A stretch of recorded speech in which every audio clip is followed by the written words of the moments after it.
MSNBC, the place for politics. While Hillary Clinton and Barack Obama continue to duke it out on the campaign trail, John McCain is getting a huge head start on the general election campaign. Next week, he will head out on what is being called a biography tour to schools and military institutions across the country. And he's also launching his first general election ad. Here's a bit of it. What is your rank? Lieutenant Commander in the Navy. And your official number? 624787. John McCain, the American president Americans have been waiting for.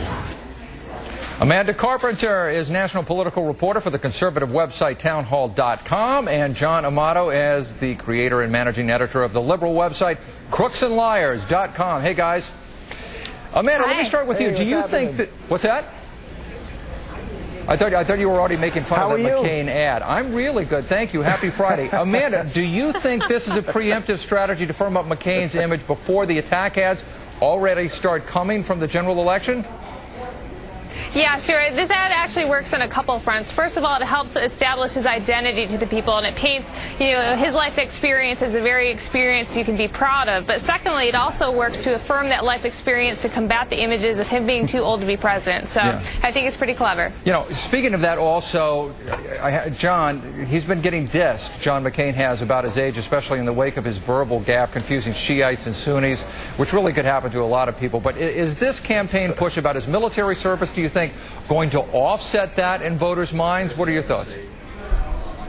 Well, of course, the only thing that John McCain can run on is that he's the military man, and the media helps him out. I mean, he has this gaffe, right? He doesn't know who's in Iran, is the Iraqi, is a Shiite, or the extremists, and the media lets him off the hook. So he doesn't need these commercials because the media is helping him out already. So he's going to go with his strength, which is a POW, and I'm a military man. But we could see what would happen with John Kerry. He was a military man of impeccable character. What did they do to him? Swift boats. So it's quite, the old swift boat stuff. Now, Democrats don't play that type of politics. But again, and he always talks about the surge. If we're going to talk about his military, look at what's happening in Iraq today. Yeah. Basra is a mess. Yeah. The Iraqi forces are going down. We'll do that on another segment, but let's stick to this because I really want to hear what both of you guys have to say. Amanda, both Clinton and Obama called on supporters yesterday not to let any hard feelings or bitterness sort of drive them into voting for McCain. Can the party overcome this and unite behind one candidate, whoever it is?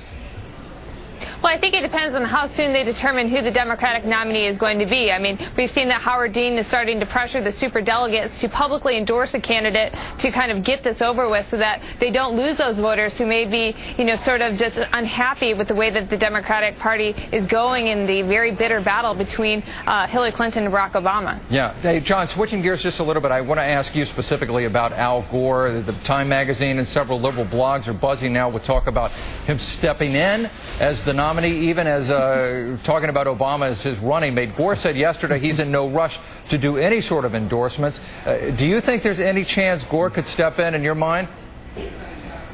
I don't think so. I mean, it's again, we have all this time before Pennsylvania, and it's kind of a nice thing to throw out there because, everybody does like Al Gore, and I believe if he did run originally, he had a really good shot at the nomination. But I think it's kind of idle chatter, let's get some more Democratic fighting. Oh, will Al Gore be the guy? I don't think there's really any truth to that.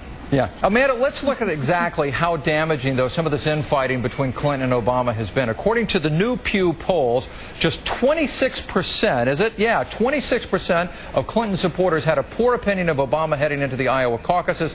That unfavorable rating has steadily increased ever since. Obama supporters are also at an all-time high when it comes to disliking Clinton. What does this say about the bitter feelings inside the base voters? Well, in other polls, we've also seen that Obama and Hillary, they're essentially around 45 to 45%. So not only do you see them taking a hit in unfavorables, but it's still a dead heat, showing that both Hillary and Obama have very strong, stable, durable coalitions that aren't going anywhere. Yeah. Amanda Carpenter is with the national political reporter for the conservative website townhall.com. Thank you very much, Amanda. And John Amato, creating and managing editor of the liberal website crooksandliars.com. You guys have a good weekend.